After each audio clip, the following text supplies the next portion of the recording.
Welcome to On the Bobble Podcast, episode 97. I'm your host, Basa J. Wade, and with me is my co-host, Yuki Lee Bender. Today, we're going to be doing a episode on approaching a new limited format. Hopefully, this episode will stay relevant for the coming years and will become an episode where we can basically point to when people ask about how they should approach or how they should think about a new format that's just coming out for either their pre-release or even the world premiere if they're going to that.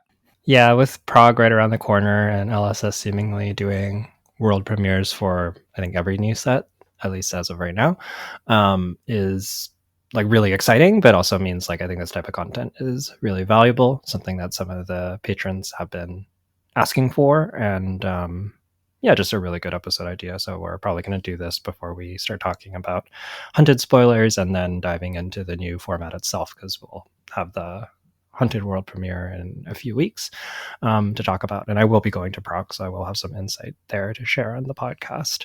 Maybe right now is a good time to also shout out the Patreon. Thank you to all of our patrons who get back to the show. You help us do what we do. And if you're interested in becoming a patron, joining the Discord, chatting with people about the new format, submitting questions, like this one that sometimes get turned into episodes, you can check that out at patreon.com/onthebobble. Moving on, how was your week? Do you want to just skip that today and just go right into the main topic? Because it's probably going to be quite a long episode. That's fair. That's fair. I also feel like it's going to be like, there's just like a lot of like holiday Christmas stuff, right? Because we're recording on the January the 2nd, just started the new year. So it's been a lot of like not flesh and blood, visit with people kind of thing. So yeah, we can just jump into the pod. That works for me. Yeah, awesome. So let's dive right in. What's the first thing that you look at when approaching a new limited format? I think it has to be the heroes and their weapons. Those often kind of come hand in hand. And there's like a few different things to look at when you're thinking about the heroes and their weapons. And we're going to kind of guide you through that process if you're like building up from scratch. So the first thing to look for is cards that they need to function. Certain heroes like just need certain things to really work. And identifying that as a good starting point. So we have some examples. Aurora, she needs lightning cards both for her hero ability to make embodiments and for Starfall to get the sword go again. So you really want lightning cards if you're playing Aurora. Going back to Uprising, Fi needed Draconic cards to turn on his Searing Emberblade and to buy back his Phoenix Flames. Enigma for Mistveil needed Ward. Otherwise, you just didn't really have a weapon, and the illusionist cards weren't necessarily like big attacks that won the game on their own. So you just like kind of needed Ward, ideally with +1 counters so that you could get the go again. And that was like pretty apparent just from reading Cosmo. Do you want to talk about Katsu in Outsiders? Because I think there was kind of like two ways to build Katsu. And I know that you were a big fan of Katsu in Outsiders.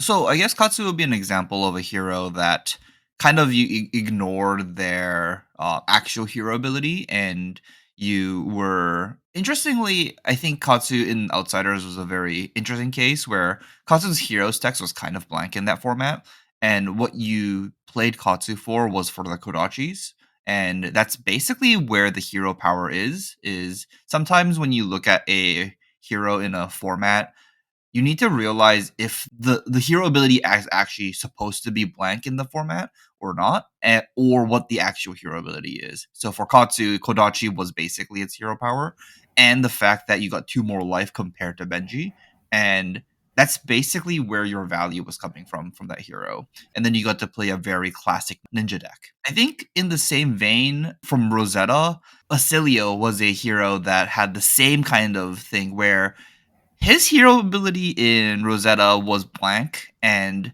obviously when we first read it, we was like, maybe it's not blank, but we quickly realized that Acilio's hero ability is blank, and what you really played Acilio for was just his weapon, Volzar, and that is basically his hero ability. And I think what's really important here is to understand that sometimes hero abilities are going to be essentially blank, mostly for limited, and that you don't actually have to build around it, but you also have to realize, as you said, for someone like Aurora, that making a hero ability blank might be a downside because you're not getting anything out of it, and then you have to play lightning cards to, turn on Starfall. So you really just need to understand and like read which part of the hero plus weapon combo that you're really looking for when you're reading a limited card or reading a hero and their weapon for a limited environment. Yeah, and I think a good thing to look at is if you get some kind of value from that effect. So Aurora gets action points, gets +1 on her sword. Fi gets the Phoenix Flame, gives the sword go again. That's all like plus value stuff. Enigma gets like a weapon at all, and action points just like really crucial. But then you look at Katsu, and Katsu's hero ability is mostly just card selection. And if you have the really good Descendant Bonds combo lines, you could build into that. And that was a deck that you could play in that format. It was a little bit hard and sealed, but it is possible. But you could also just not play that and just play good value, because as we know, Flesh and Blood is very much a game about value. And if you're able to have really good value without worrying about the hero ability, you can just focus on the weapon instead, in this case, the Kodachi. So you want the 0-cost blues for Katsu. And I think that like a big difference with Aurora is that Aurora has her weapon and her hero ability both wanting the same card type, and that's usually a good indicator that you really, really need that card type. And you contrast that with Acilio, where like one wants instants, one wants lightning cards. You might need to prioritize like which of those is more important. And Volzar is kind of like the higher value effect of the two. Yeah, anything that kind of modifies the damage output of a card typically will win when you're looking at, what does my cards do? And I think a good example would be like Florian, for example. Florian's hero text is like it generates more rune chance if you can turn it on. So the question is, do you want to turn this on? And in Florian's case, yes, you clearly do if you can make rune chance. And then as the format for Rosetta developed, we understand now that there are versions of Florian that don't decompose because they don't make rune chants. So then there's no reason to make or to play decompose cards in Florian if you're not going to generate rune chants. And that basically ties into the fact of like you don't really need to turn on your hero ability or need to even have a hero ability as long as your weapon, in this case, is it Rotwood Reaper? Yeah, it is Rotwood Reaper.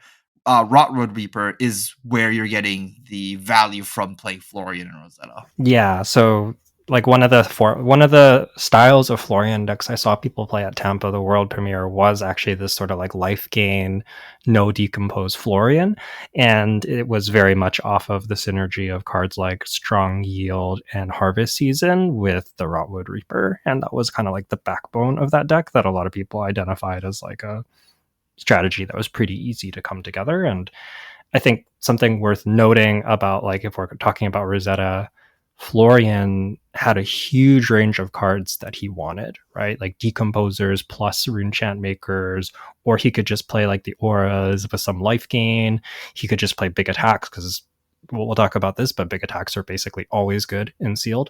And I think because like so many different parts of his card pool are good and in so many different colors, it means you play Florian a lot. And you compare that to like Aurora or Acilio, where it's like, I really want the lightning reds. It's like, well, if you have a pool with 10 good lightning reds, you can probably build a good Aurora or Acilio deck. But like, if you just don't have that, you're kind of stuck, right? So usually those heroes that have like the wider card pool that they can draw on and be happy with, the more likely you are to build that hero, I guess.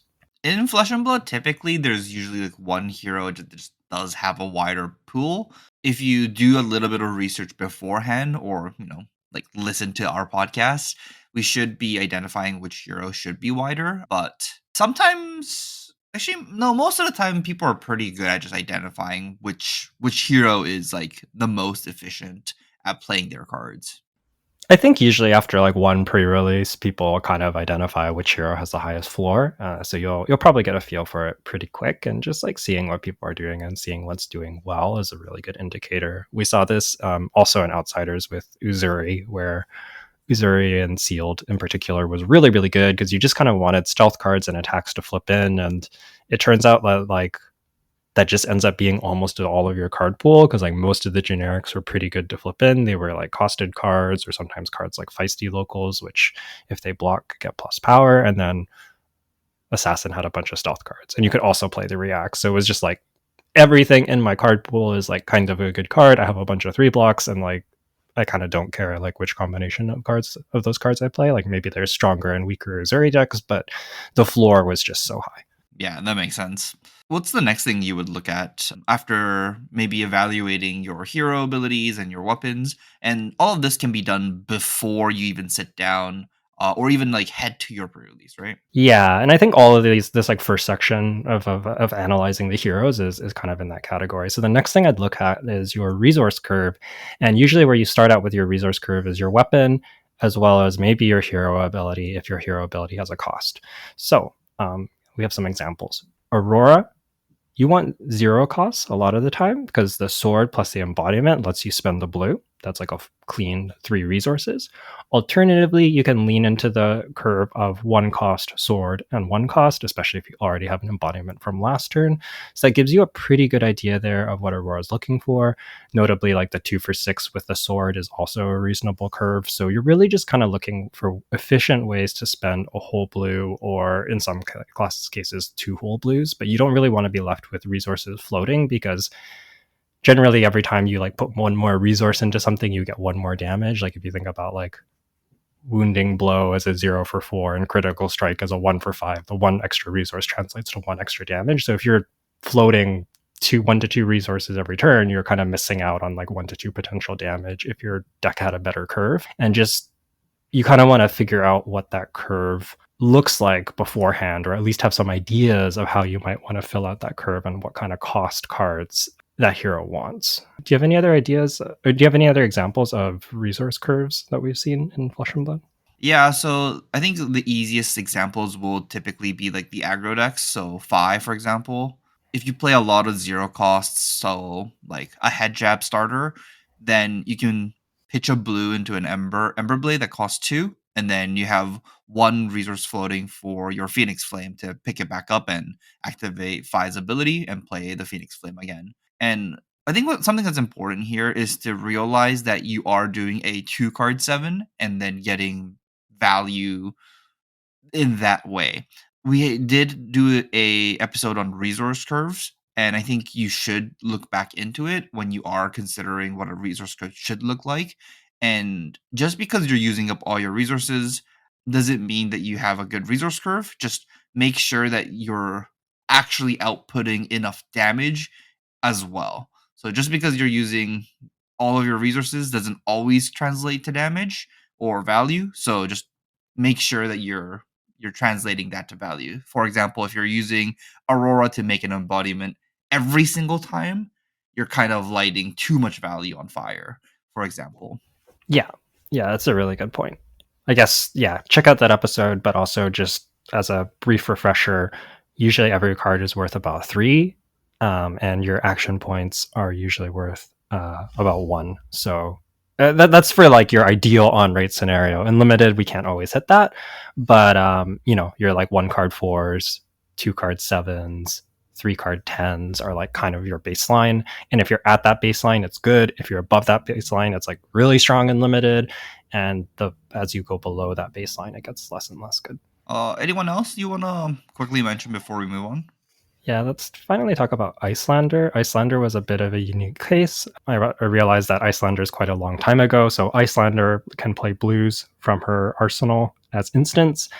And because of this, she might want up to 3 blues per turn. A blue to pitch to play her arsenal and then spend 2 resources on the Waning Moon. A blue to play a card on her turn, and then a blue to arsenal a new card. So she might want up to 3 blues per turn. And that's going to tell you a lot about how many blues you want to play in that deck. Roughly 3/4 of your deck, or 2/3 of your deck, somewhere in that range, should be blue. And then the types of cards you want are the 1 cost spells that pair with Waning Moon, because Waning Moon costs 2 resources. So you could do a 1 cost spell and Waning Moon, or you could have 3 costed attacks like Fyendal's Fighting Spirit to play on your turn. Similarly, 0 costed attacks were really efficient, but like Critical Strike as a 1 for 5 wasn't so good in Iyslander because you didn't really have a way to spend the 2 floating resources. So I thought Iyslander was a really interesting example. Yeah, yeah. So just because the cards exist in the format doesn't mean like Critical Strike, for example, which is a very efficient card, doesn't mean it's good in a specific hero if you just don't really have a way to play that card efficiently. It's really interesting though. Exactly Critical Strike was still a 3 block, so like playing it in Iyslander wasn't the worst. Typically, if a card attacks for 5, blocks for 2, and you can't really play that card in your resource curve efficiently, I would stay away from that card, or even like almost almost like go to the extreme of like ignore that card for that class. Yeah, that's a really good point. And just we've talked about this before, but the difference between 3 blocks and 2 blocks is huge. It's a 3 block effectively blocks for like 50% more. You're getting like half in a card extra by blocking with a 3 block than a 2 block, and that just adds up super super quickly. So 3 blocks are always good in Flesh and Blood. In limited, 3 blocks are like really premium, and cards get so much better if they block 3. That doesn't mean you don't play block 2s. There are lots of 2 blocks that are worth playing, but yeah, 3 blocks are generally really good. That's just a good heuristic. Anything else you want to consider when looking at new heroes before you sit down at the before you even head to your next pre-release or the world premieres? Yeah, I think the last one is how does those heroes convert 4 to 5 card hands, and ideally do that as efficiently as possible. So to figure this out, you might need to look for the sources of Go Again. So like Aurora can use those lightning cards for Go Again. Florian sometimes had trouble converting big hands because of the big earth attacks not having Go Again. So you had a lot of 3 card 7s. It's like, well, what do you do with the rest of the cards? And that's where the life gain and the auras really kind of came in and let Florian convert big hands. And the better Florian decks usually were able to do that so that they had more game into the arcane wizard decks, for example. Also in Rosetta, we had the surge effects from the wizard as another source of Go Again. So those trailblazing aethers and aether quickenings were a really nice way for the wizards to convert bigger hands, and that Go Again really helps. So usually, if you have access to Go Again, that's really premium in limited, and you kind of want to figure out what those Go Agains look like. Can you think of any examples from other formats of Go Again or ways to convert 4 to 5 card hands? Yeah, I think my favorite example would be from Heavy Hitters was Performance Bonus. This is a card that kind of tied up your hands to give like a generic way to give Go Again for all of the heroes, and it did attack for 3. So it was essentially a head jab, and if you've played it from your arsenal, it gained Go Again. And for some heroes for such as Guardians, which had troubles getting cards with Go Again, Performance Bonus was a card that nicely slotted in with their resource curve because most attacks in that deck costed 3, so you needed a 0 cost Go Again, which the only ways to get 0 cost Go Agains in that format was Performance Bonus and additionally the windups where you get to discard it and get the token. The problem with Guardians was that the windups were kind of bad in that deck because you got either a resource for discarding a whole card or you got 1 power, which was a synergy for the synergy portion. It was good, but for pure value, discarding a card to get 1 point is typically not good enough. So the best way to gain the Go Again here was to play Performance Bonus and to tie up your turns that way. Recognizing some cards like Performance Bonus existing in the format and then actively wanting to put that in your deck is going to be something that you should be looking at, mostly at generic, and finding out where the generic Go Again is, if it exists in the format. And it doesn't always exist. Yeah, and I like that what you mentioned about the windups not being that efficient. They were ways to compress big hands, but they often weren't very efficient, and the cards in deck were pretty important. But where that really changes is for the brutes that have access to Mandible Claws, because the discard, if you discarded a 6, would turn on Mandible Claws. Also, KO, if you discarded, would get a might, which gives you like 1 more value. Then suddenly you're talking about like 2 mights or a might and agility, and that's like starting to be actually pretty decent. So So yeah, depending on your hero, the windups were better or worse, and that's just something to think about. Is like how much value are you getting out of the effect when you're using it to help you compress hands. Yeah, a lot of the times you're just like wanted to block for two with the windups in Guardians. And I think that's maybe why Guardians were kind of underperforming in that format was I think too many people were discarding the windups in Guardians. Yeah, I think that could be the case for sure. I think they also just have a few too many two blocks, and maybe that ties nicely into our next point. Generally, the aggro decks of the format are the ones that consistently convert the 4 to 5 card hands. These are decks like Aurora in Rosetta most recently, and then also Zen and MST. These decks have tons of Go Again and usually lots of two blocks as the trade off for Go Again. Go Again's downside is usually that they have two blocks. So these decks are really looking to consistently convert 4 to 5 cards on offense and staying as close to those on right numbers as you can, and ideally being able to go even above that a little bit on a few key turns is usually kind of like the characteristics you're looking for an aggro deck. And I would say that I think maybe in every limited format we've seen, being able to consistently convert 4 to 5 cards on offense is just like super, super powerful. And the more consistent that your deck can do that, the better it is as an aggro deck. And usually those like I don't think there's ever been like an aggro deck that can just like consistently convert 4 to 5 cards on offense efficiently that has been like that. Can you think of any? I don't think I can. I wouldn't say bad, but I guess Dash from original Arc when you had misses. Sure, sure. Oh, I hit the generic pass, and then like I guess that's the word. Consistently is the key. There is sometimes if you're not consistent and you miss on a boost in a format with generics in it, your turn can end, and then that's typically when Dash lost. The aggro Dash is lost. And I think this is sort of like where the bad Aurora decks fall apart too, right? A lot of the Go Again in Aurora is pretty conditional, and you have some no blocks and two blocks in your deck. So if you ever can't convert your hand efficiently on offense, you just wind up in this spot where it's like, oh, do I have to like block with two blocks? Or like even worse, you have instants and you can't really use them and they don't even block for anything, and you just have to like play them to clear your hand. So yeah, if that consistency piece I think is the biggest indicator for a good aggro deck. And if you're trying to evaluate your aggro deck, you probably want like a lot of reds, honestly. I think you want like 10 plus reds, 10 to 15 reds, and ideally like lots of Go Again is kind of what you want in an aggro deck. And then on the flip side, if you're really limited on Go Again, you might need to be blocking to convert your hands. Guardian is a great example of this. And in these decks, the three blocks are even more important. Aggro decks still love three blocks, but if you're playing a deck like Guardian that needs to block to convert hands, you really want to look for a density of three blocks. And if you don't have them, you probably don't have a good version of that hero. Yeah, a little bit of a rant, but like in limited, you just have like so much trouble finding the density of three blocks that these like guardian type decks end up falling apart a lot. I guess like the last time Guardian was like consistently really strong was like WTR, like the very first set of the game, where like almost every card in Guardian there blocked for three and all the generics block for three. But then after that, like you try to like put together a Guardian deck at like pre-release and you're like, half my deck is two blocks. What do I do?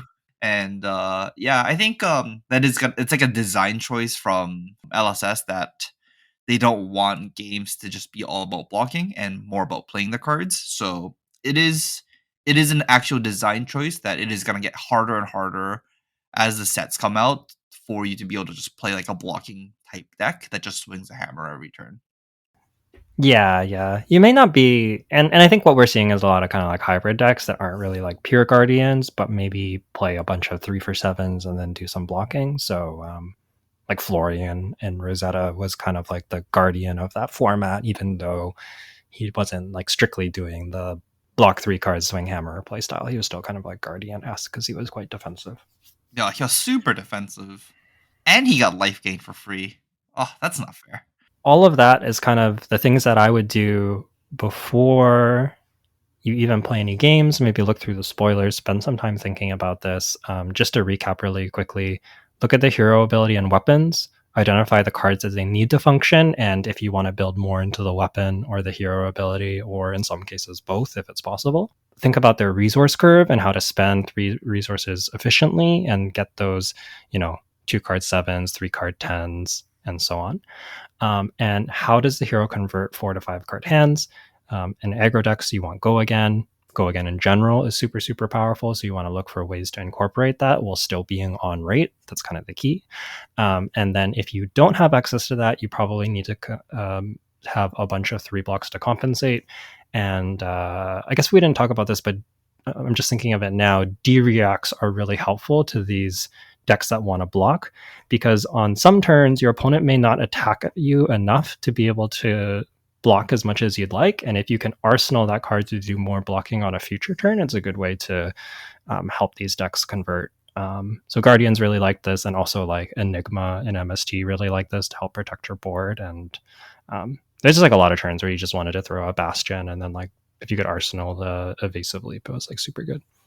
Yeah, typically decks that needs to block, defense reactions are good. Honestly, even the decks that don't really need to block, defense reactions are pretty good too. D-reacts are kind of like secret defensive Go Again cards. Are they? I feel like they're more like arsenalable blocking cards. Yeah, but they're kind of the same thing in a way. Like you still you can't convert them if you have like too many of them and you don't get attacked enough. But I think the fact that you get to like arsenal them and use them, like it's like a way to convert a card that doesn't use an action point, I guess is what I'm getting at. So and you can arsenal it. So it's kind of like arsenaling an Evasive Leap is sort of like arsenaling a performance bonus, because they're both worth 3 from arsenal and they don't use your action point. Same idea. Yes, that I agree with that. Being able to arsenal a card that gets you, that's gonna generate you 3 points of value, is just powerful in general. Yeah, it just really helps you consistently be on rate. And I think that might end up being the word that we say the most on this episode. But yeah, that consistency is huge. All right, on to our next topic. The next thing to look at is your equipment suite. I think the first thing to look at is how much do you actually get from equipment in the set. Generally, equipment's pretty good, but again, value is king. So you're really looking for ways to get points of value from your equipment. And an equipment like Iron Rot, which is just Blade Break 1, is quite good, whereas an equipment like Hope Merchant's Hood, which lets you shuffle any number of cards into your deck, then redraw that many cards and then just destroy it as an instant, is not so good because it doesn't directly translate to value. Having a Hope Merchant's Hood is better than having nothing, but generally that card selection is not nearly as powerful as just raw value. Raw value is kind of always what you're looking for.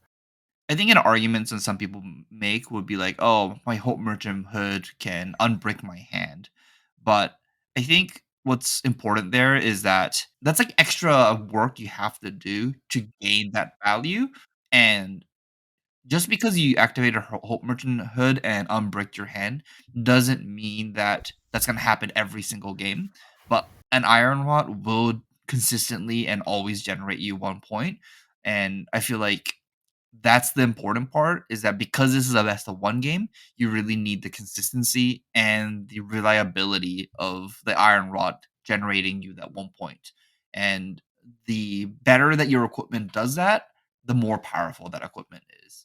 Do you have any other examples of like powerful equipments? Yeah, so sometimes equipments are just like obviously super powerful, especially when you start looking at them through this value lens. And usually those are like reasons to be a hero. So if you see those equipment, you're really incentivized to be that hero. So the specialization helmets and heavy hitters are like maybe the best example of this. If you had like the Good Time Chapeau for Betsy, it was like, not only did you have a temper 2 headpiece that's like already insane, you also just got like a bunch of upside with it.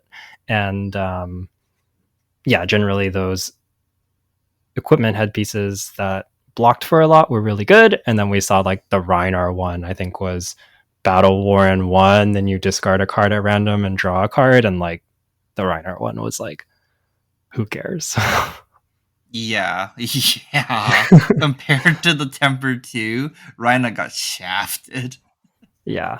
And then like the Golden Glare that was Blade Break 2 with some upside of if you block with 2 yellows, you draw a card, was like or you get a gold, so you effectively draw a card if you're victor, which you would be because it's a spec, is like somewhere in the middle there.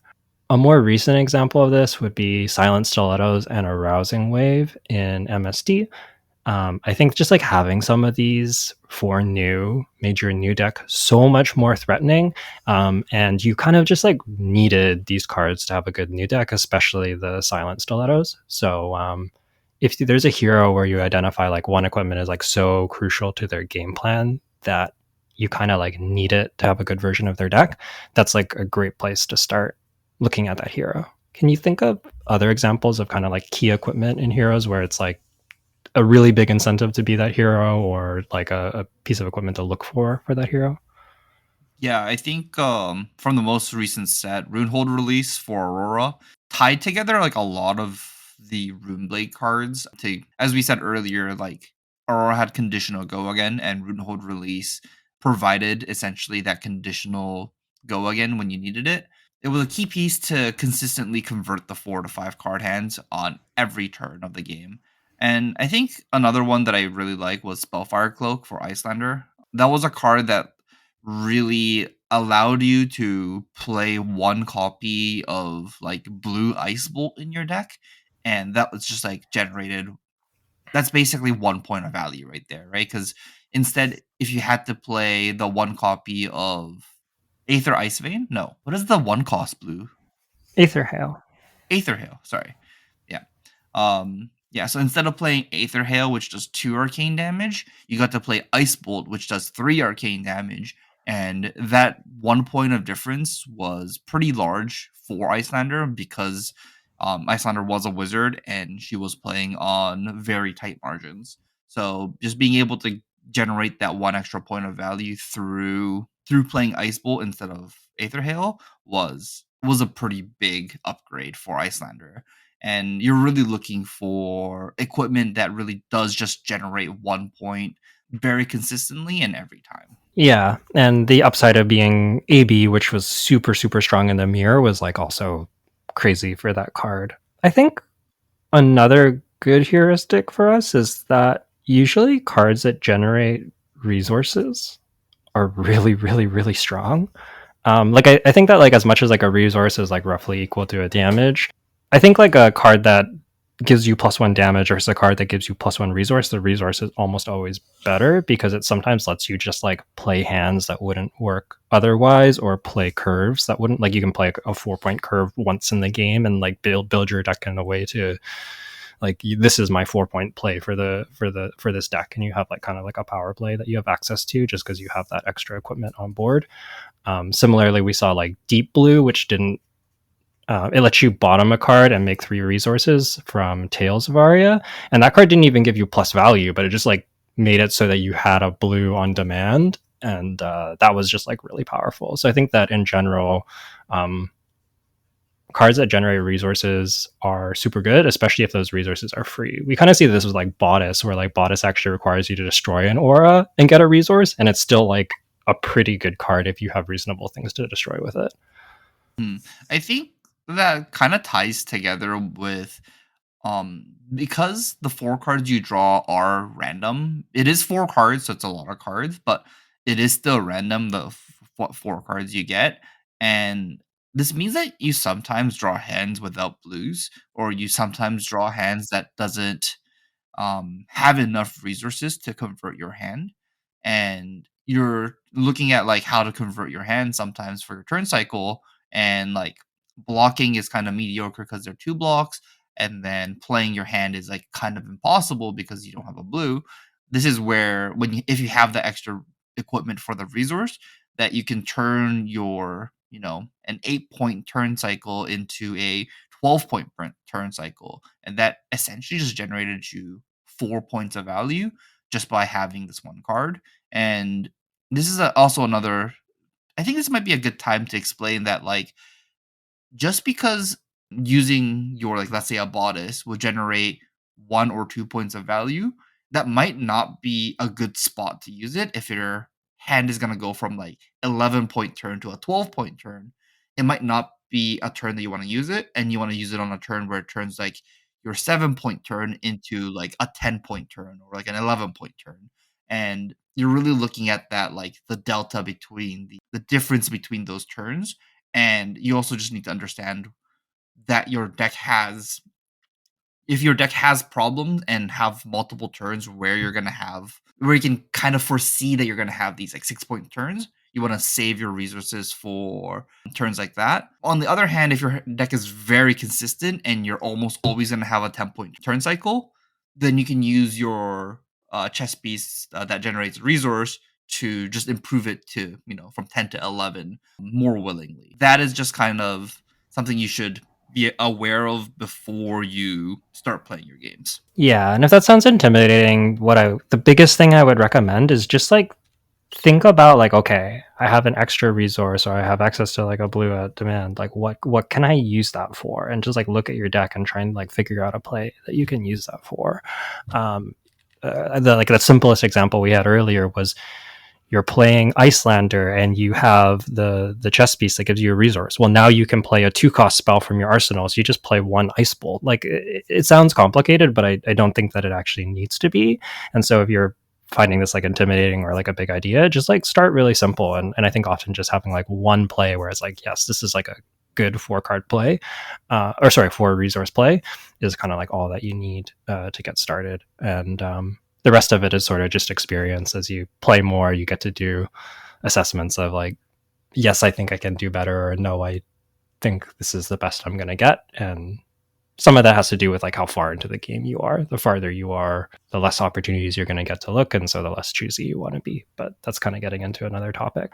That's fair. That's fair. Honestly, that might even be a whole episode that we can talk about. The last point on equipment that I'll say is just like, maybe this is like when you're building your sealed pool, which we'll talk about, is something I like doing with my sealed pools is I just lay out all of my equipment slots together. So I'll put like all the head pieces together, all the chest pieces together, all the arms together, all the legs together, and then just kind of look. If I play Florian, how many pieces do I get? And what are those pieces like? Okay, well, if I play Verdance, what do those look like? If I play Acilio, what do those look like? And if I play Aurora, what do those look like? And I might just make a mental note before I start building of my Florian deck has a full equipment suite and my Aurora deck has a full equipment suite. So I probably prefer to be Florian Aurora, and I might want to look at my Runeblade cards and the cards that would go in those decks and see if those are good. And if they are, I probably want to play those heroes over the wizards, as an example. You can't play equipment if you have an unplayable main deck, but equipment is really, really strong. And if you do have like 2 main decks that are close, equipment is like a really good tiebreaker, is kind of how I would put it.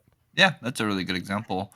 Because we are at 8 packs now for sealed, you're gonna have a lot more choices for equipment. Whereas like when you had 6 packs, sometimes you look at a hero and you go, "Oh, I get to play 1 equipment." And then you look at another hero and you get to play 4 equipment. That's a big difference. Yeah, and I think the quality of the equipment is important too. Like, I definitely had like Aurora decks that had like full equipment, but it was like kind of so-so. Like maybe I'm playing like the Runaways head and boots, and then like I get I don't know, the Runehold release and the bodice, and it's like, and I don't have that many things to go with bodice, and it's like, yeah, it's a full equipment suite, but it's not great. And then you compare it to like Florian, and it's like I have the Earth head and I have the Earth boots, and I can decompose and like. I guess maybe Verdance, because in that example you would have Runehold really. So yeah, let's say Verdance, you have the Earth Head and the Earth Boots, and you can decompose and get 2 value out of each of those. That's like already better than the Aurora suite, because it's just like worth 4. So it's not necessarily just about like the raw number of equipment, but also the power level of those equipment. Okay, next let's move on. And I guess once we open up your packs, we're gonna talk about the main board next. And I guess the best way to think of this will be we're looking for pure rate. And the easiest way to look for pure rate would be to look at your reds. Well, how I would sort my sealed pool is honestly, I just like pull out every single red card and then just like look through that first. And that's because when you are playing Flesh and Blood, when you play your card, if it's red, it typically has the highest damage output, or just does the biggest thing is if it's red. Just pulling them all out and then sorting them by hero and then looking at them to make sure those reds are the ones that we have identified that works in our resource curve, as we talked about earlier. that's where you want to be, and just like looking at which hero gets to play the most amount of reds will be a very good starting point for any limited set. Yeah, I think that's true. And I think the more aggressive or like the more reds that hero wants. So like if you're playing a hero that wants like one blue per hand, you want a higher red density, and this becomes like even more important. And then the more that you're playing like maybe a guardian style class that wants like 15-ish blues, you still want to make sure that you have like a good bulk of reds, but you might not need quite as many. So that's like another thing to keep in mind. But yeah, typically lots of reds is good for any hero, and even more so for the aggro heroes, I would say. Yeah, I think a good way of saying that would be like sometimes when you're opening these packs and like sorting these cards and you're looking to play an aggro deck, but then you lay out like 12 reds for that hero, that just like simply isn't enough.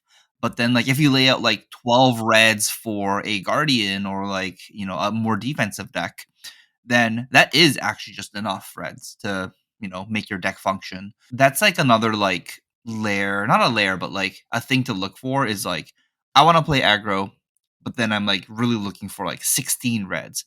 I can't hit 16 reds. That might be like a really good reason to maybe abandon aggro for that limited or for that sealed pool, because Zen with 10 reds is just not as threatening as a Zen with 20 reds. Yeah, that's really well said. Keep in mind that these reds, when you're evaluating this, you want to evaluate all the pools of cards that the hero can play. So in the case of Zen, you would want to look at the ninja cards, the mystic ninja cards, the I guess mystic cards don't have reds, and then the generics. So it's like across all of those pools. You're not just looking at like the class cards, for example. Also, be mindful that there are some things that are like secret reds. For Mistveil, exactly, we had the droplet cycle that was basically reds. If you played a blue that turn, they compounded. So like if you got to play like droplet into a pathway travel, that was basically a red, and then you got the pitch back from your pathway traveled. So you're basically building your own red, and I think that also counts towards your making sure you have the high density of red counts. Yeah, so we're really looking for cards that are of a good rate. And I think another good example of kind of like honorable reds, this isn't like quite true, but I think we've seen that these cards are basically always good and you pretty much always play most of these, are your yellow 3 for 6s with upside. We've seen this quite a bit recently, and they're almost always good. So Findle's Fighting Spirit or Cadaverous Tilling come to mind from Rosetta. I guess Tilling is just a 3 for 7 with Decompose, and even the blue one is a 3 for 6 with Decompose, which is just like super good. Its upside is like one above rate. Findles is also kind of one above rate. You get the life gain conditionally, and it can also work on block. And then we saw, I forget the full name, but Bastion from MST, the 3 for 7 that blocks 2, and if it's the only card that blocks, you get 1 damage prevention, is sort of like a honorary 3 block that can also help deal with like breakpoints and split damage and stuff like that.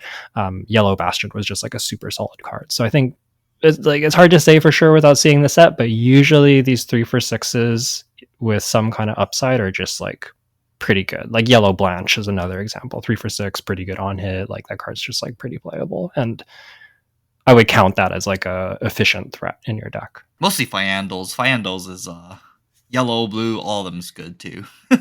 I mean, Tilling as well, right?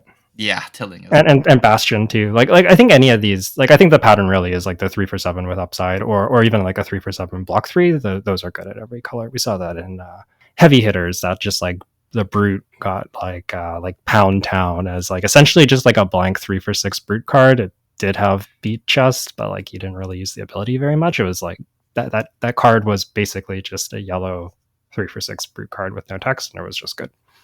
Yeah, okay. That's fair. That's fair. We were talking about, reds first, but another thing though, this is the portion where most new players miss, or even some experienced players miss, is 3 blocks. What's really important here is even at yellow, 3 blocks are good. And that's because when you are looking at these 3 blocks, you're not really looking to play them on your turn. You're really looking to block with them to generate the value. And that's where the value comes from. So if a card blocks for 3, don't just like discount it or like put it in your unplayable pile just because it's yellow, and just put all the 3 blocks that you're currently not considering in a pile, and then when you're like looking to fill out your deck, fill them out with 3 blocks that match the color that you need. So like if you need blue 3 blocks, or if you need blues, you should fill them out with the blue 3 blocks first, or and if you're just like looking for like card number 28, 29, 30, if you have 3 yellow 3 blocks, honestly, that's great. I would just throw those in the deck. When you block, they are generating you value, and it is, pure rate. Even if the card is like completely blank, but it blocks for 3, it's great. I think the best example of this would be Come to Fight, because that card sucks. No matter how you play that card, even at red, yellow, or blue, blocking with that card feels so. Yeah, I remember some of the blue pitch guys called that card "Come to Block." That's so good. That is so good. It's really good. And yeah, I just want to echo this, that the yellow 3 blocks are super playable. I actually 3-0'd my PT draft in heavy hitters with Kasai, and my deck, people are looking at my deck and they're like, you're playing 3 starting stakes is just like a yellow 3 block with no text. And I'm like, yeah, it's a yellow 3 block. Like, my deck's like not great. I wish this was another card, but like it's fine. And Kasai even got some payoffs for having yellows in her deck where you wanted to banish yellows, so it was even better. But yeah, those cards are surprisingly good, and don't overlook them. And I think the fact that they can pitch to make 2 resources is also just like sometimes your own turn only needs 2 resources, then you have the 3 block on your second cycle, and that's just like super good. Yeah, I think that's a good example of a card. Starting Stake. Oh, that card was so blank. I don't even remember the text, but I still remember that card was undervalued. You make a gold, and it didn't have go again. Is an action that just makes a gold? Yeah. And I think you have to not have a gold to make a gold. Oh, that makes sense. Okay, that fits with the name of the card, Starting Stakes. Okay. Yeah, that is what the card does. I just looked it up. You have to not have a gold to make a gold, and it took your action and a whole card. That card was not good, but it blocked 3 and it's yellow, so it was kind of good. Like the text of the card was not good, I guess is what I should say. Yeah, well, no, the text of the card was that it blocked for 3. That's true. That's true. So yeah, I think look at your 3 blocks. Starting Stake. Exactly, Starting Stake is a generic. Put these cards in a pile and then fill your deck out with these, rather than a random 2 block that might be played and might find you a little bit of value if you put Starting Stake instead. I think an example would be like, instead of playing yellow Head Jab, for example, that blocks for 2, attacks for 2, if you put Starting Stakes that block for 3, and then if you just like pay attention that you need to block with the Starting Stake, you are going to generate 1 point more value than playing a Head Jab. So like a yellow Head Jab, recognize that you are getting 1 point more by playing this card over a card like yellow Head Jab. Yeah, yellow 3 block is it's just like a red Head Jab when you block with it, and it's yellow. It's so good. Okay. Let's move on and talk about evaluating your own sealed pool. Okay, do you want to start us off, Yuki? Yeah, so you're sitting down at your pre-release or your world premiere. The place to start for sure, besides opening your packs, obviously, is sorting the cards by their border. So this will be each class, each talent, your equipment in a separate pile, and your generics in a separate pile. And in Rosetta, I put the hybrid, the meld cards in their own pile as well. So you just want to sort by border so that you're able to kind of separate and look at the different pools, and then start taking a look at each of the heroes. You can either start with equipment, like we talked about earlier, giving you an idea of where to start, keeping in mind that like equipment is kind of a tiebreaker. You still need a playable deck. Or you can look at the heroes. In particular, you want to look at like probably red density and density of the cards that they need to function. So if I'm looking at a 5 pool, I want to see a bunch of Draconic cards with Go Again. And if I don't have a bunch of Draconic cards with Go Again, I'm almost immediately writing off that 5 pool. I think you're kind of looking for pools to write off as not good enough so you can narrow the decisions a little bit. Another example would be like Dromai. Dromai needs red Go Agains to turn on her hero ability and her weapon. So like if you don't have a bunch of red go agains, like you should just go home, or like not go home, but like you should not think about playing Dromai, right? Like that hero is out of the picture, and you can focus on the other heroes, and that's like a great place to start. And I see you have bombs here. I think bombs are a good thing to look at. So if you have like a really good majestic, we've been seeing this more recently, like Miragai, Chase the Tail. I guess we had like Germinate and Rosetta. If you have these type of cards, usually you still need a deck to surround them. Sometimes that deck can be really bad. In the case of like Germinate, I think that like you can have a pretty bad deck and still just play Germinate, and it's like probably still good enough. So depending on how good the bomb is, that might be a really good reason to be a deck. And then I guess on the weaker end, there's like Heartbeat of Candlehold, which is like a really good card in Verdance if you can decompose, but it's not like because you have a Heartbeat, you have to play Verdance. It's like Mhm. somewhere in the middle. Yeah, they are. It's very rare for Flesh and Blood to have these like Germinate level cards, but man, Germinate was not.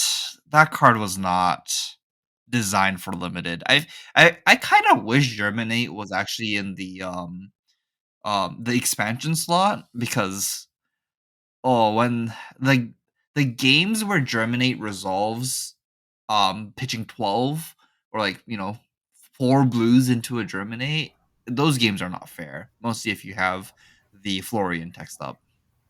Yeah, it feels like once that happens, the rest of the game, everything else that happened in the game doesn't matter. Yeah. What my PQ win with my Florian, I got the draft Germinate in pack. Was it pack one, pick one? I think it was pack one, pick one, and I got immediately cut by like two Florians and a Verdance, and I still just like played bad blue earth cards, found my two decomposed cards, and like my whole game plan was like look for the two decomposed cards, Arsenal Germinate, play Germinate, and it won me all three games, and I had no equipment, so it was just like that. Sometimes cards can get ridiculous. Most of the time, it's not as bad as Germinate. Yeah, but even if you have like a Chase the Tail where it's effectively a 1 for 7, if you can pull it off, um, that doesn't mean you have to be Zen, but you're really incentivized to be Zen. Chase the Tail is actually a pretty crazy bomb because you could also, I forgot, you could also recycle it with the Mask of Wizened Whiskers and the Preserve Tradition, but still, you needed the surrounding cards to pull it off. But yeah, look for those bombs if you have them. And then I would say look for cards that you just like feel good about playing. Like I would just start about the cards of like, yes, I want these cards in my deck. These are ones that I'm gonna play for sure, and I would lay them out by pitch. So your reds in a column, your yellows in a column, your blues in a column. You could sort them by cost if you want to look at your resource curve. You could even sort them by type. So if you like specifically care about like your decomposers for Florian, you could put that in its like own little pile so you can see how many decomposers you have. And I would lay these all out. And in general, these are your blue. These are the cards we've been talking about. Your blue and yellow 3 blocks. Your high rate cards. So this is usually your reds, maybe those like yellows and blues that are secret reds. Any bombs you have, of course. The key cards that you need, your deck needs to function. And when you lay this all out, count them. The higher the number is, the better. I would say that usually I'm looking for like 27 plus cards in this pool because ideally you're making cuts. And sometimes if you have like a smaller number, like 22, that's usually an indication of you wanting to look elsewhere. The big exception to this would be if the primary thing you're missing is blues and you have some blue 2 blocks you can add. That might be okay. But again, like blue 3 blocks are really good. So if another deck also has a lot of good playable cards but has more blue 3 blocks and you have like a higher 3 block density, that might just be a better option. So I would say like below like when I get below like 22, 23, it really is like pretty grim. Like if I lay out a deck and it's like I have 20 cards I want to play, I'm just like, oh, like I'm gonna look at something else and come back to this and like hope that it gets better than this. Yeah, that makes sense. I think this is not going to be that much of an issue anymore because of the 8 pack difference. Getting two more packs now, you should be able to hit 20, 28 cards pretty consistently now. Well, I guess what I would say is that you should be able to hit it in one of the heroes. Okay, that's fair. That's fair. Because like I think a big question people have, like especially if they haven't played that much sealed, is like, how do I know what to play? And like I think a great way is just laying it out and counting how many cards are like actively good. And like if you go with the one that has the most actively good cards, like that's actually just like pretty reasonable.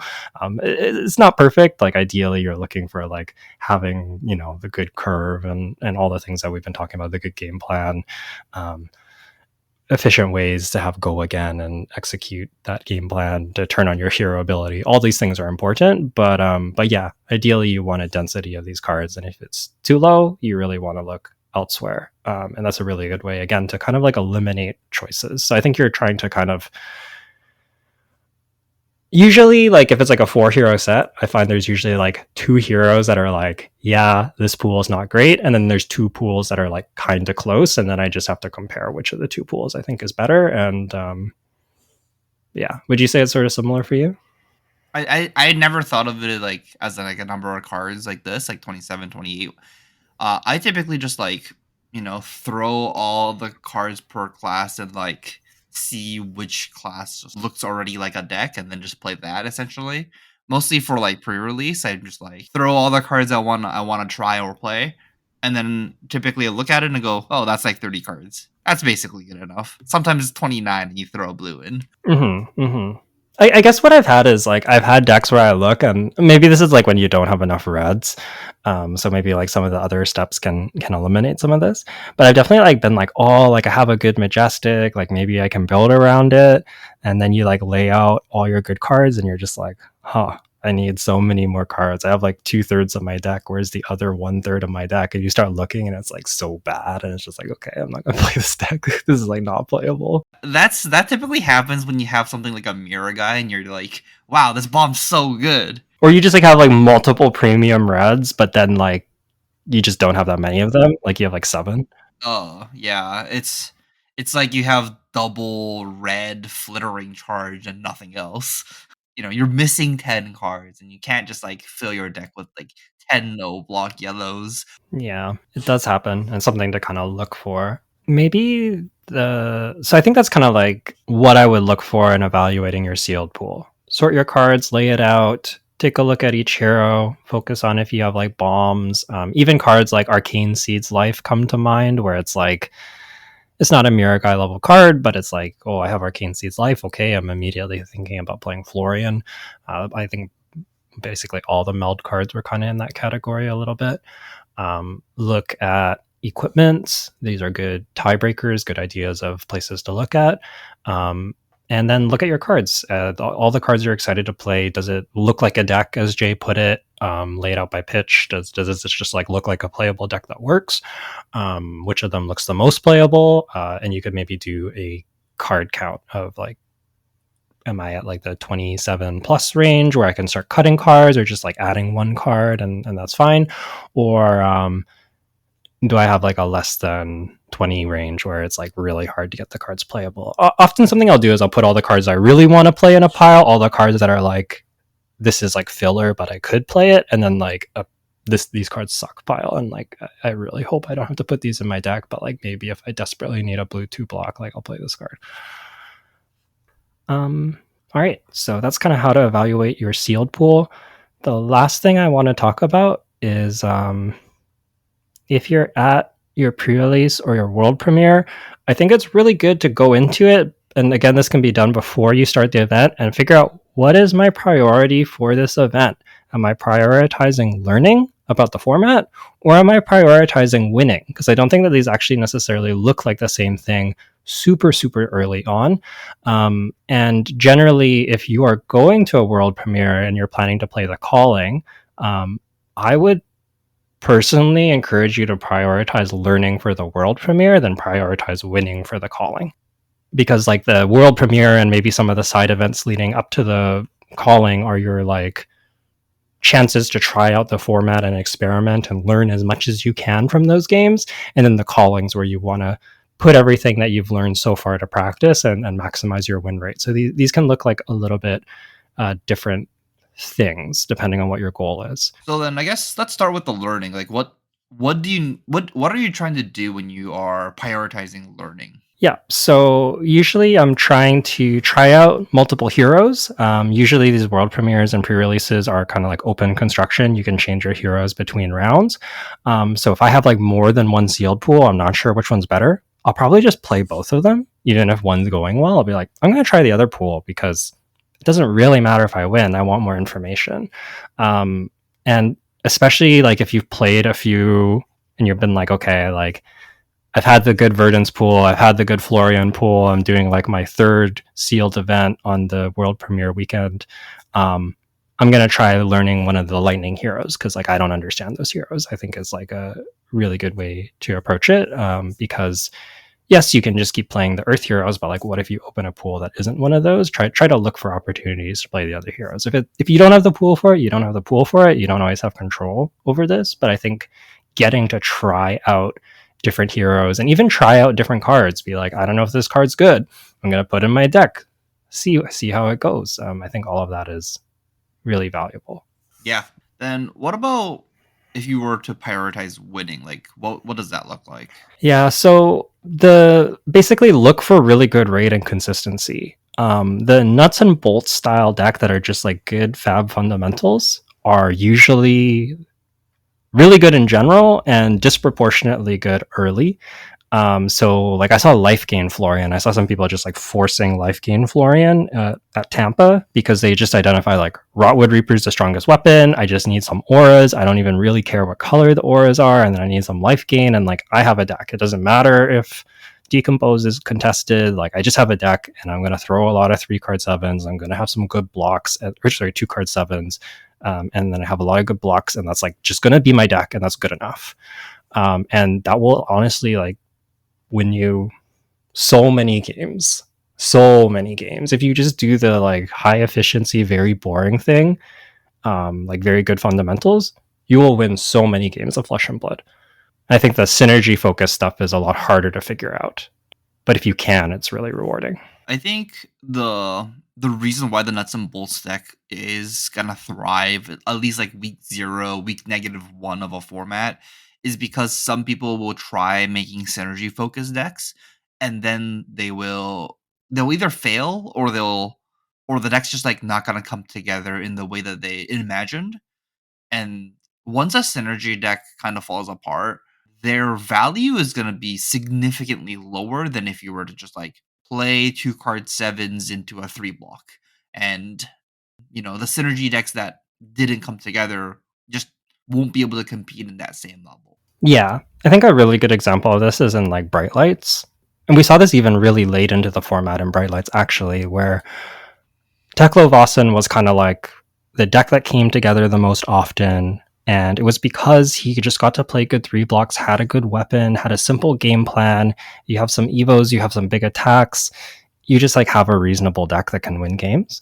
And early on, it was hard to make decks like Dash and Max work until people really figured out what those strategies needed to look like to beat Teklo Vossen. And actually, like going back, I remember it took us a little bit to completely solve that, but it was very high payoff, right? Like I ended up playing Dash at Worlds when a lot of people didn't know how to play Dash and were forcing Teklo, and I did very well at Worlds as a result. So if you can figure out those synergy focused decks, it can be really, really good. But I would say don't spend too much time on it. I would try to look for like if you're playing your world premiere, try to figure out the nuts and bolts thing.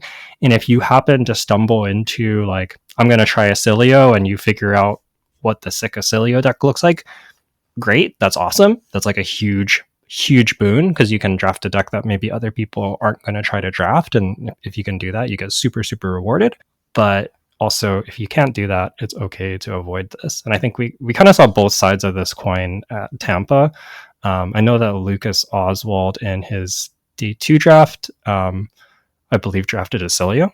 And Acilio was like not a hero that anybody really wanted to draft, and just like knowing how to draft Acilio was like really strong for him because he just like had an extra, like everybody's like, I can draft like 1, 2, like maybe 3 decks, and he's just like, I can draft all 4. And that's just like really strong. And then on the other side, my draft was actually covered, and I tried drafting Acilio, and think I probably shouldn't have because I don't think I really understood the deck well enough, and I went 1-2. I went 1-2 and did not top 8 as a result. So I got pretty hard punish for drafting Acilio. And I think had I just drafted, like maybe perhaps been a little willing to force a bit and play an Earth Hero, even if my deck wasn't as open, I may have done better. I guess like if you were maybe a little bit more practiced and like had experience with drafting Acilio, you could have done a little bit better. Yeah, I think that's true. I also think that like to some degree, like I think I prioritized cards a little bit wrong, and I think I also maybe didn't get into the deck for the right reasons. But I think that like given my level of understanding of Vasilio, I should have been maybe less willing to draft him than I was. In fact, like going into it, I was like, I don't think I'm going to draft Acilio. And then I saw someone else play Acilio, and I'm like, I think I can make that work. And then I didn't make it work. Yeah, yeah. So I got baited by the Majestics. I saw the Majestics. I'm like, oh, that looks really sweet. And then I was like playing with them. I'm like, this is not that good. Yeah, that's the other thing is to trying to figure out if some cards are good or bad. It's kind of difficult without first playing with it, right?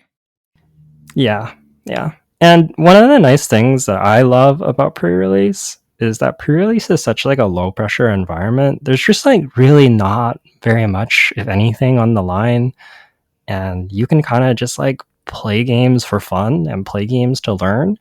And we have an RTN season coming up, which has limited. So if you've kind of scoped out that like maybe I'm going to go to a draft RTN, your pre-releases are a great time to learn about the format, try out different decks, and try out the Majestics. That's like another thing for me is like if I'm drafting early and I get a Majestic, I'm like, I don't know if this card is good, but I think it's definitely not as good as this other common, but I'm gonna take this card because I want to know exactly how good this card is, so that like if I draft it on my RTN and I have the opportunity to draft it, like I know like yes, this is a good card, or no, this isn't a good card. And if the card's like obviously terrible, you don't have to do this, but there are Majestics that are a little bit hard to evaluate. Yeah, definitely hard to evaluate. It's a good way of saying it. Like even a card like Mirror Guy was like it read pretty good, but like I was kind of like not sure if it's like consistently good. As like if you didn't pitch a chi for Mirror Guy, it wasn't gonna be 8 power. And then you quickly realize making a chi isn't hard and putting a Mirror Guy on board isn't hard. So you realize that Mirror Guy is an actually a really good card. But like when the set first came out, I didn't know if Mirror Guy was gonna be like, the S tier bomb it is. And I think like maybe another example of this is Arc Lightning for Aurora. I think that card like reads powerful, and you're like, this card's pretty good because I can do a bunch of arcane. But then you play with it, and you're just like, oh, arcane is so hard to stop and limited, and just like getting go again is really big. So the fact that I just like get go again and then do like 4 or 5 arcane is gross. Yeah. I think something that's important here is like just because it's good in CC doesn't mean that it's good in limited. But if it is good in CC, there's a chance that that's also good in limited too. Yeah, yeah. Cards that are often good that are good in CC are often good in limited. I'm pretty sure there's gonna be some example somewhere of cards that aren't as good in limited. Like maybe like Bonds of Ancestry is a good example where like if you have the Bonds of Ancestry deck, that's not a Majestic, but it may as well be. Um, if you have the Bonds of Ancestry deck, it's really sick. And if you don't have the Bonds of Ancestry deck, it's like, why do I have this blue or this red 2 for 4 that doesn't have go again? That's true. There's a card that's like kind of good in constructed but kind of bad in limited. From Rosetta, it's Succumb to Temptation. Like Succumb to Temptation's like pretty mediocre in limited, right? It's so hard to play and it's so just like hard to make this card work. It is like still a yellow 3 block, so like you would still put it in your deck for limited, but like it's not like the bomb that it is in constructed. Yeah, I think just Arcane's harder to deal, and it only working on Runeblade attacks is like a pretty big downside in a set where a lot of the best cards are talented. Yeah, there are cards that are like, if you played CC and then somebody succumbed to temptation, you're like, wow, this card's so unfair, and you play this in limited, and you're like, how do I ever play this card? I don't know how. there are cards like that as well. So like just because they're good in CC doesn't always translate. You gotta be careful there. Maybe even like the Cilio spec, the what is that card called? The Cilio spec. The Sigil of Brilliance? Yeah, Sigil of Brilliance. I feel like Sigil of Brilliance is really good, but at the same time, it's like not as like absurd as it is in CC. It depends on the deck, I think. Because like if you can't like do the Sigil of Brilliance thing in limited, you're just like you play this card and like it leaves and you draw a card. Yeah, a lot of times it's just okay. I definitely did have a Sigil of Brilliance deck that had like I think it had like 4 red etchings or something where I could keep recurring it and looping it, and that was pretty good. But that is not most of the time. Yeah, yeah. But I'm just like saying like oh like slotting a Sigil of Brilliance deck in a Cilio without the support for it is not as good as like when you see it in CC and they're just like Sigil of Brilliance, bring it back, Sigil of Brilliance, and you're just like, how's this fair in CC? You know, like, and then you see it in limited, just like play the Sigil of Brilliance. My Volzar pumps it for 1 now, and you're just like, oh, that's just not exciting. Yeah, I think probably the common thread is like the highly synergistic cards really require you to have the synergies to be good, and then some cards are just like good on their own, or the synergies are easy enough to pull off that like it's just good. Yeah, that's fair enough. That's fair enough. Or sometimes cards just like have a high floor too. Like this is going way back, but Blossoming Spellblade or like Oaken Old and Everfest were crazy because like they're just a 3 for 7 or a 2 for 6 that blocks 3, and then if you double fuse you like win the game. So it's just like the fact that they're just like it's just like this is just like a reasonable on rate red that has like a good stat line that you can play, and then like it has giant upside is just like, yeah, this card's just fantastic. So yeah. Okay, I think that's basically everything we wanted to talk about. At least like to dive into your first the world premiere into the calling type events, and you kind of wanted to like really prepare for your first limited set that hasn't come out yet.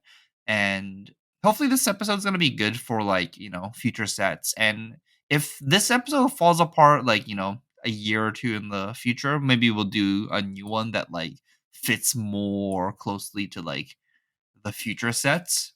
We might do that, but hopefully this episode will be good enough to hold its own for the next couple of years. Yeah, when I think about this, I think a lot of this like rings true to even very old limited Flesh and Blood sets, and I think unless something major changes in design, this should be pretty applicable. So even though we're talking about this with the Hunted around the corner, I think these skills are all pretty evergreen and are going to work kind of regardless of what set you're looking at. So hopefully this will help you. Good luck at your Hunted pre-release or world premiere. And I hope that you're excited about the new set. I know we are really looking forward to diving into that on the podcast and learning more about the set. So that's going to wrap us up. Thank you for listening. If you want to get in touch with us, you can do so on social media. We have Twitter. Jay is at UedaJ, and I'm at Yukili Bender. We also have an email on thebobble@gmail.com, and we have the Patreon Discord. If you want to check us out on Patreon, patreon.com/onthebobble, and we have lots of great listener questions there, such as this episode brought to you by Patreon. So, yeah, thanks so much, everyone. Good luck at your Hunted events, and we will see you all in the future.